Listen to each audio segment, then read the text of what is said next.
Okay, so Glenn Tetley, thank you for being here as a From Here to There speaker. My pleasure. And this is, I mean, we've done this a few times. The name of this speaker series is From Here to There because the idea is our students are here and they want to get to there somehow. And you're someone, as a professional in the community, who's done that, who's gone from here to there. And you're still going, but there's been an A to B in your life a little bit. So welcome, thanks for being here. Thank you. So my first question is, you are a certified financial planner. Yes, sir. Right? And I should mention also that Glenn is on our board of directors for Oak Valley College. So what is a certified financial planner? Well, a lot of different things. I use it in my practice as far as advising clients about their retirement plans and just different financial aspects of their lives. And along with that, we do the investment side. So we're doing planning and investing at the same time with people. To get the designation CFP, you have to go through a rigorous course. Usually takes anywhere from 1 to 2 years. Mm-hmm. So it's just an additional certification, an education in planning. Okay, so it's a certification that gives you that CFP status. Right. As a certified financial. So you help people plan with their money, what to do with your money. Correct. Kind of thing. Yeah. Let me go back to when you were 17 or 18 years old. Where did you grow up? In Grand Terrace, just right here. Right next door. Yeah. Went to Colton High School. Oh, went to Colton High School. Yeah. Graduated. Wow. Hey, we're in Colton. 1973. Yeah. 1973 in Colton High School. Local homegrown boy here. Yeah. Wow, that's fantastic. Yeah. Okay, so when you were 17 or 18 going to Colton High School, mm-hmm. What was your plan for your life? What did you think your life was going to be as a 17-year-old? I had no idea. No. Okay. I was interested in a lot of different things, and I did start to go to college. I was good in math. My dad was working for Jet Propulsion Laboratories at the time, and so I was always interested in electronics and engineering and mathematics. So I actually just started at Valley College, taking linguistics and math. This was in what year, if I may ask? In 73. 73. Yeah. Early 70s. Right after graduate. Right after I graduated. And got kind of sidetracked the second year and started reading about real estate. And picked up a lot of books, and there was a lot of real estate business in my family's history. So I was just kind of drawn to learning more about that. And several things were happening at the same time. It's very independent. I'd moved out of my house the weekend I graduated from high school. Really no family contact or support, after that point. My brother and sister had both left to go to college away. I had decided not to do that. And then the school itself was just so liberal that they were just shoving it down our throats. Valley College? Yeah. Okay. I was a Christian. It was just totally against a lot of my views. Certain professors were. Mm-hmm. And so I just kind of threw up my hands and said, I'm going to go into real estate. So I left school, went into real estate as a regular agent, just buying and selling homes. You left college, Yep. left Valley College, and went into real estate. Yeah. Okay. Well, actually, I was working at Stater Brothers at the time. I'm sorry. Yeah. Mm-hmm. Okay. So it was, a couple years after I graduated. So I was very young and just got a taste of that. And being in business, you don't really work for somebody in real estate. You have a lot of free time and free hours, and I just kind of got the bug. Mm-hmm. So I ran with it, and really never looked back other than as far as a regular 4-year education. Just went off to certain schools to get the certifications like the CFP and certain licenses, and I did some construction and built apartments here in Colton, fourplexes. Like you were swinging hammers? Or no, you were developing. You were developing. Yeah, putting the money together, buying the land, hiring the contractors, putting the whole package together, building the units. How old were you when you were doing that? Early 20s. Early 20s. Yeah. Okay. Yeah. So that seems kind of ambitious to me. I don't know what it seems like to you guys. I mean, so what drove you, or what made you have the sort of the moxie or the confidence to say, Well, I'm just going to get people to put in some money and I'll build buildings in Colton. Just the whole real estate thing. I just fell in love with it. Really? You know, yeah, it just became a passion. So, Did you see other That's people what I doing wanted it? to do. How did you know that there was a path to this? well, nobody in my immediate family or circle of friends, no. But I mean, in that business, it's a huge industry. So I met a lot of people, and after selling homes and doing that for years, it was just kind of a natural progression. Became a broker, and then a developer, and just kind of moved on up the ladder. You know. Okay, so I just want to revisit that chapter in your life because it was a little bit of a from here to there, right? So you didn't go from leaving Valley College to building No, apartments in Colton. no. It took several years. Took yeah, several years to Yeah. do what? to go through selling homes as an agent. As the where lowest on the totem pole. You're sitting at a desk waiting for people to walk in or to call you, you know, show me a house, right? And you kind of develop things as far as helping people, you know, fulfill their dreams, if you will, when you're trying to find them the perfect home and you want to listen to everything that they're looking for and that kind of thing, as far as a salesman type Yep. job, if you will. And then I wanted to be my own boss, so I got my broker's license.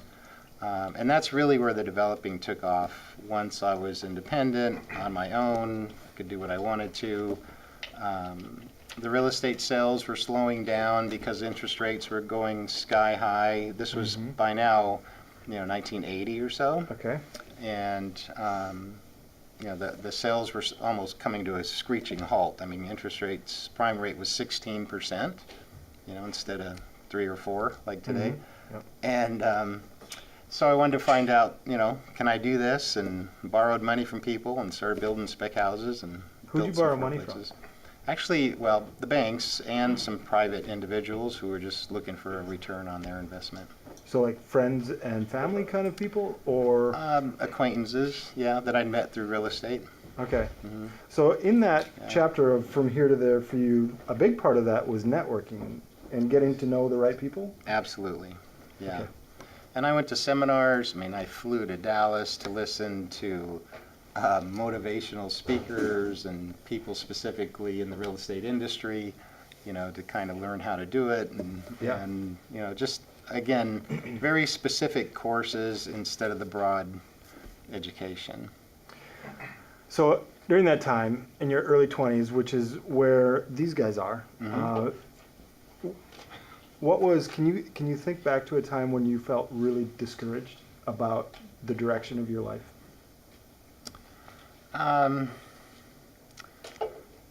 Not any specific time. Some partnerships that I got into, well, one in particular, this was a little bit later, after the interest rates kind of crushed the market and everything kind of came to a halt. I got into a partnership with a man in San Bernardino, just went south, basically, you know. So everything turned around. I wanted to just get out of the whole thing and stop the world, you know, I want to get off. Tested my faith quite a few times. And that's when I actually switched careers. Okay. And got out of real estate and went into the securities industry, which is Okay. what I'm doing now. Okay.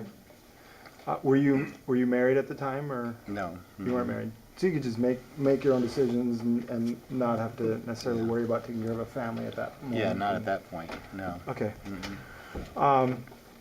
So then I just want to, from there, you got into securities. How did you get into securities? How do you leave one industry, real estate, and enter a new one Yeah. with securities? How do you do that? And that was kind of a weird story, too. A friend of mine, Steve Mason, who was a pastor in Redlands at Oasis, came to the dinner.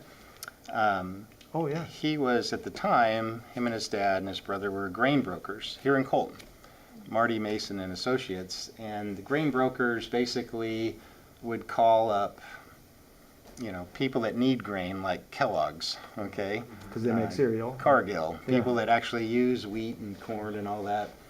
They're looking for product, and so they would call different suppliers and buy train loads of wheat and corn from Nebraska or coming in from the ports in Long Beach, and they'd broker these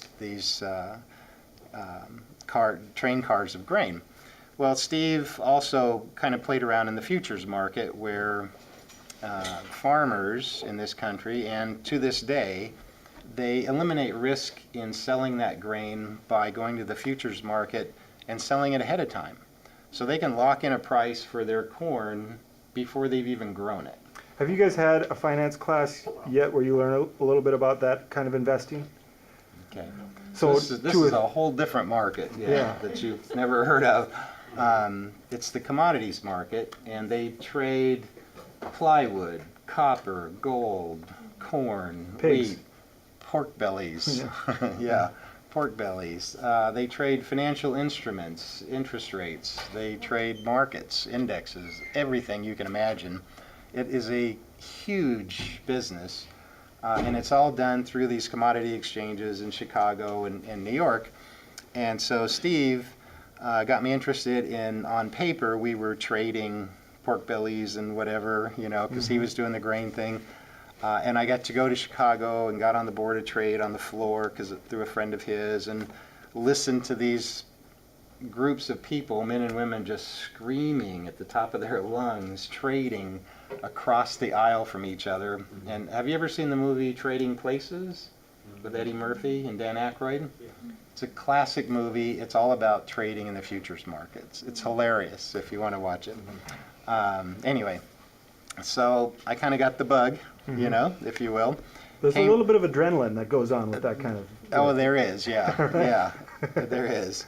So I came back and actually got my commodities license first. And so Clark Bruce, a man in San Bernardino at Dean Witter, said, well, how'd you like to sell stocks and bonds? How did you know Clark Bruce?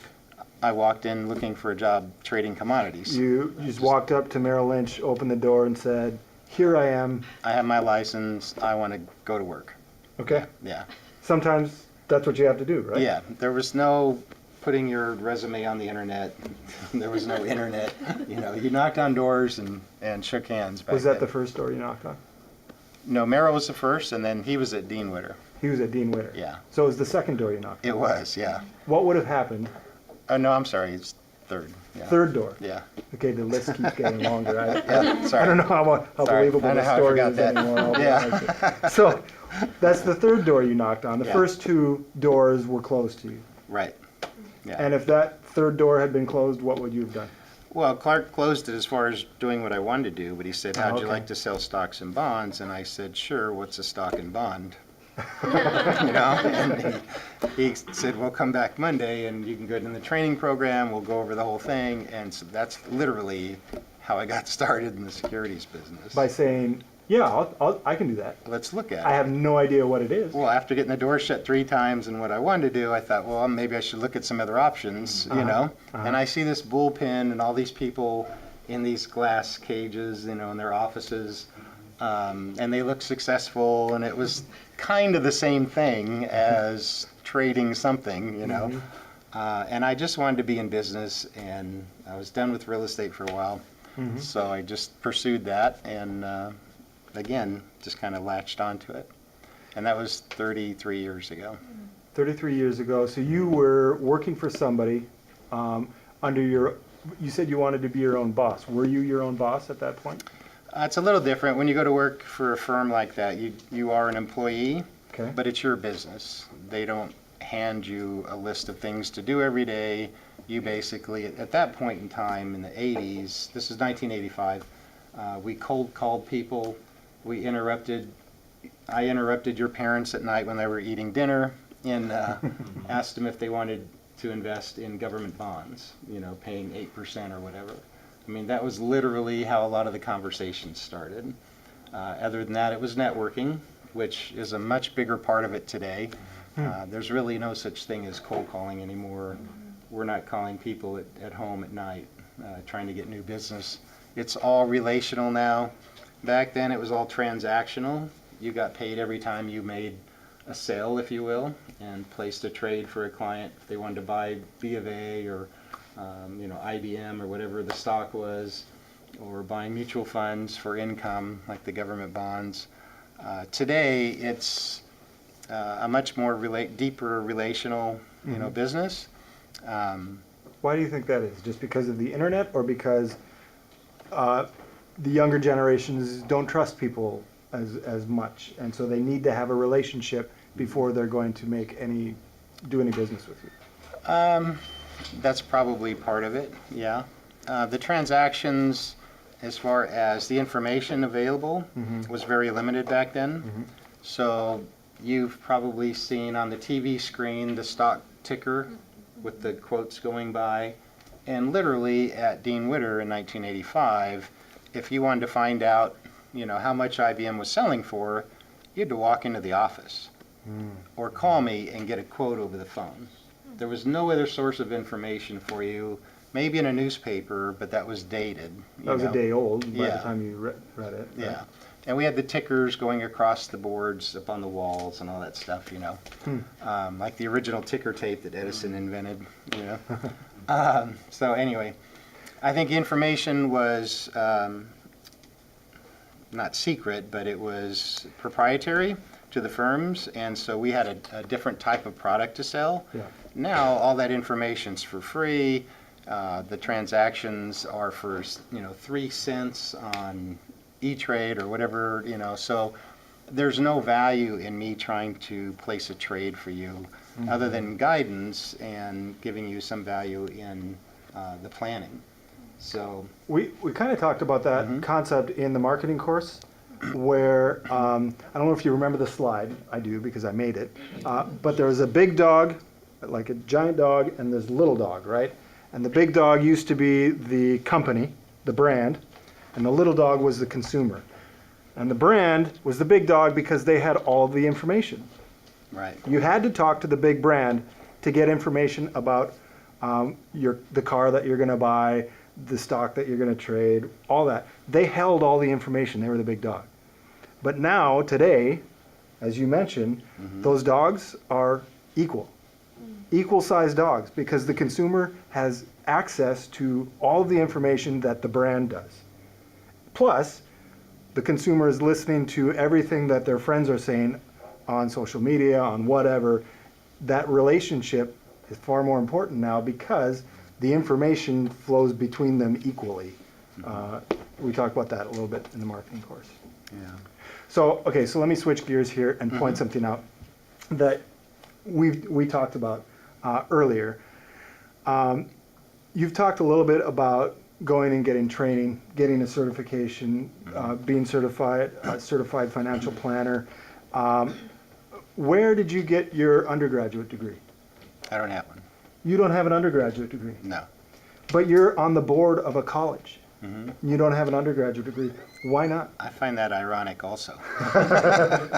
These are all undergraduate students who have bought into the idea that an undergraduate degree is going to help them with their career. And it will. Okay, so Yeah. talk about that. Why is this, I mean, it's kind of a paradox, right? You're sitting here and... Things have changed. It was easier for me to walk into Dean Witter and talk to Clark Bruce, and he never asked me if I had a degree or not. And I didn't have to have one. I can't get in the door and see anybody as a firm without a degree today. That's a minimum requirement. So those, bars have been raised, and things are different. Whether that's going to help you in whatever particular business you go into, that is a matter of the type of business and your skills at it, in my opinion. But I think that in order for you to compete in the world, you have to have a degree today. That's just the starting point. My son just went to work for me in my firm a year ago, and he has not finished his degree yet, but he is in school, and he is not going to stop until he gets it. He's lucky because I didn't require the degree for him to go to work for me. But if he'd asked anybody else, and he knows, he wouldn't have been sitting there. They would have said, can you show me a resume and where's your undergrad? Where did you go to school? Right. That was like step one Yes. of him getting in the door. Yeah. So in addition to that, then you still have to go out and specialize, I believe, in the education for whatever, industry that you're going into, whether it's finance or, mechanical engineering or whatever it happens to be. And I think there's always those layers of education. Even the SEC and FINRA and the people that regulate our industry, they require us to take so many hours, a year. continuous education. Absolutely. I see. So I'm still, and things change, so rightfully so. Like the size of the dog's changing, right? And that information becoming freely available. The industry has changed tremendously in my career, and I had to change with it, and I had to stay on top of it as far as the educational requirements, if you will. The types of investments have changed, the relationships have changed, everything changes constantly, you know? Yeah. So I think it's very important that you do that. Okay, so I just want to ask one more question, and then I want to ask if you guys have any questions. So my final question is, you're in a room full of young college students who are earning their degree and then eager to start their career. And some of them have started their career already, and they're earning their degree as part of that. I don't know where the bright line is for giving financial advice, so you'll have to guide me on that. But what advice would you give, and what advice do you give your son on how to manage your money when you're 22 years old, when you're 21 years old, when you are paying for college, you don't have a job that gives you lots and lots of revenue to stuff away in investment accounts. What advice do you give on managing money to the people at this stage? Well, everybody in this room's already made a huge step forward by not piling in the college debt. And that, you know, is the reason I'm on the board, the reason I have embraced Oak Valley College completely, is that whole business model of not going into debt. And as a financial planner, that is the one thing that trips people up in their entire life financially, is the debt. So if I could give anybody any advice, you don't have to make a lot of money if you don't have a lot of debt. So that's the first thing you manage, is the liability side. The income will happen as you get your degrees, as you get better jobs, move up the ladder, but you can't let that debt overtake the income or you'll be in trouble, you know? And it's just, you can dig a hole so fast, it can just be impossible to get out, you know? And scripturally, we're not supposed to file bankruptcy. The Bible talks a lot about money, but it doesn't talk a lot about debt, actually. One thing that it's very clear on, and I see a lot of people mistakenly do, is to co-sign for other loans. Parents co-sign for loans. They co-sign for student debt loans. And the Bible is very specific about not to do that, to not sign for another debt. But anyway, that's probably the most important piece of advice financially. Other than that, if you have any extra money, you know, do some research about investing. With the real estate background and the securities background, I mean, I love both. And I think financially it's a very important part of our lives. Renting is just throwing your money down a hole, right? It's a waste. So I always encourage people to buy a home when it's possible, you know, as soon as they can. Other than that, and, you know, my son can't buy a house yet, but he's already got a little IRA retirement account set up. So if you do get some extra money, go online on Fidelity or E-Trade, you know, and take a look around and educate yourself and invest in things that you know, things that you really appreciate, people that have products or services that you're using that you think are a good value, and you think the company's doing well, or call me and I'll give you some ideas, you know. Okay, so you just mentioned that, call me. So I'm just going to put that out. Part of the reason we do this is to put you in a room face to face with people that you can call, so that you can start networking. So that when you want to knock on doors, you've got somebody on your side who can tell you, go knock on that door. Because these other doors, you don't know anybody there. But this door, I'll send in a word before you go knocking. That's what this is for, right? That's what we're doing here. So thanks for mentioning that. Sure. I'll give you an invitation. I mean, if you want to come see what it's like in that world of finance as far as the securities business, call me. You can come over to the office. You can talk to Kevin, who's 26, my son. He can relate to you a lot more than I can, you know, on that level anyway. And his business in the next 30 years will be completely different than what it is now. You know, I'm driving that into his head. I know it's going to happen because things just continually change. And I would say that'd probably be an important piece of advice too. You know, don't have such a narrow mindset. You Things know, change. Yeah. Autonomous cars and all the other stuff Yeah. coming. Okay, I want to get you into class. Let's, I think we have time for maybe 1 or 2 questions. Okay, I'm going to wrap it up so that we can teach. If you want to get in touch with Glenn, just let me know and I'll give you an introduction. Thank you so much. You're welcome. Thank you. Thank